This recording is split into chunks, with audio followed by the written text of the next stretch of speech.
What's going on, guys? This is Paul coming from the van.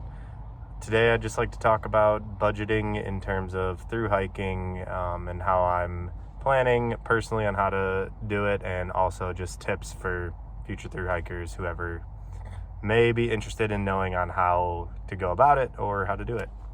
But to start it off, I should talk about my last through hike, which was the PCT back in 2023. I spent roughly, it was a little under $5,000, probably more like $4,500 on the entire trail. That includes transportation, food, hotels, camping, everything, shoes, all that stuff, poles, all that while you're on trail. But I also have friends that have spent, I think, closer to 10 to 15 grand. So it can fluctuate a lot in terms of what you want from the trail and how you want to go about it. And obviously your budget can be a huge limiting factor. So the CDT is a little more remote, a little more out there, smaller towns, all that. So I'm expecting things to cost a little bit more in general in terms of having to find poles, shoes, food, all that good stuff.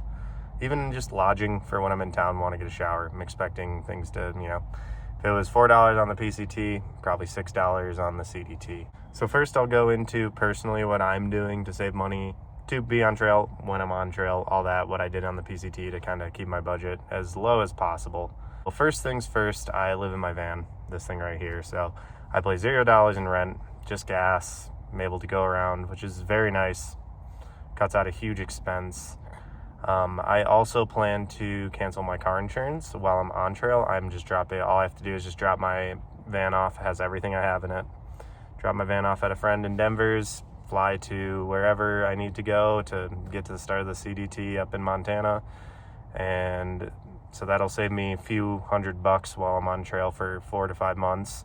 So I personally have been taking summers off for the last roughly 3 years. And so I have it pretty dialed in the way that I am saving up money. I usually end up working about 6 to 8 months in the year, usually starting somewhere around like November. And then I'll take summer and fall off. Go up to Washington, go hike a trail, all that good stuff. Go climbing wherever in the desert. But I have found personally, if I can work for about 8 months, that usually sets me up pretty good to be able to have enough money for roughly 6 months off. It requires a lot of self-control on my end. I'm not going out to eat a lot. I'm not buying extravagant things a lot. Even for this trail, I'm planning on just basically getting a new quilt, and then last year I bought my new bag and all that for the Wind River High Route. So in terms of budget, I am a pretty dang low. I don't require a lot to be happy, and I am very comfortable in my van.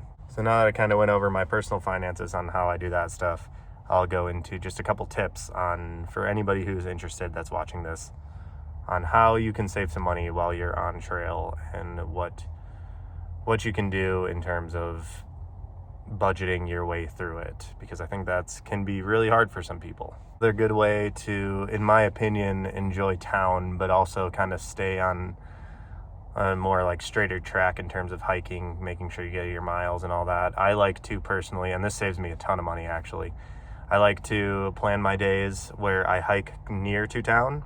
Then I'll hike a couple miles, hitch into town, spend the entire day in town, and I'll do maybe a mile or two out.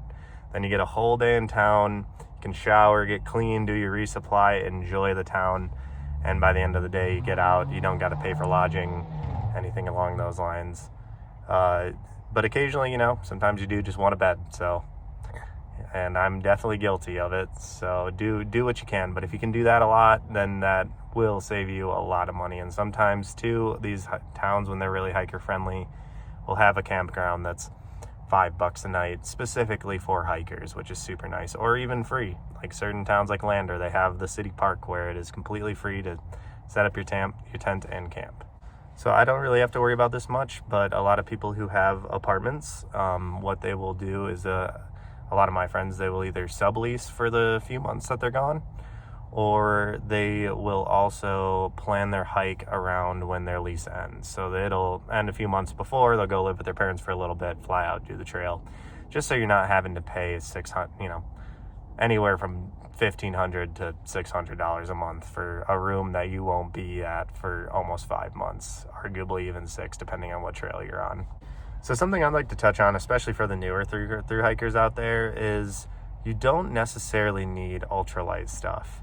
It is really nice. I definitely enjoy having lighter things just because you're hauling them for so long.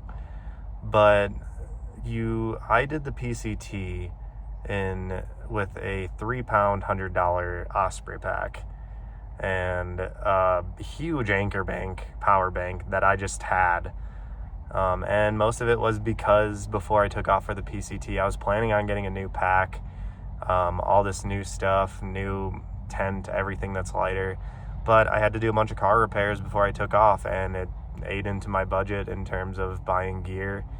And I still wanted to do the PCT, but I just didn't have the money to spend on gear, so I did it on a very tight budget in that way. Used all the puffies that I owned, didn't have to buy an ultralight puffy, because in the end, your spirit and your want to do the trail is a lot more important than spending any amount of money on gear. Like I said, it's nice, it's great. I'm trying to do it this time around. There's a couple things I may or may not get. I'm still working on that. But you really do not need super expensive ultralight gear. If I can do the PCT with a 22-pound base weight because I just had to use old gear, I think anybody can. And back in the day, they were hiking with glass jars and their base weight was like 44 pounds.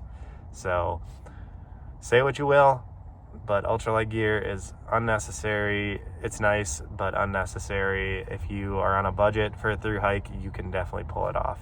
There's actually a really cool video from Quadzilla where I think he did the AT, trying to only spend, I think he had $2,000, so he had to buy all of his gear and do the entire trail on $2,000, and he did it.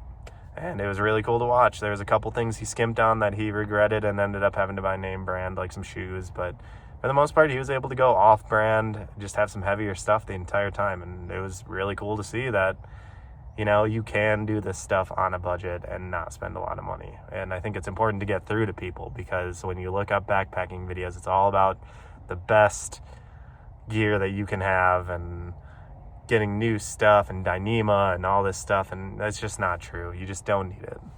So that'll be it. I'm happy to answer any questions in the comments if people are curious on what I do for work, any of that kind of stuff. I've been doing this seasonal thing for quite a while. So if you have got any questions, leave them in the comments, like this video, all that good junk. And I will talk to you guys later. Hopefully I'll have a gear video coming out for you soon. See you later.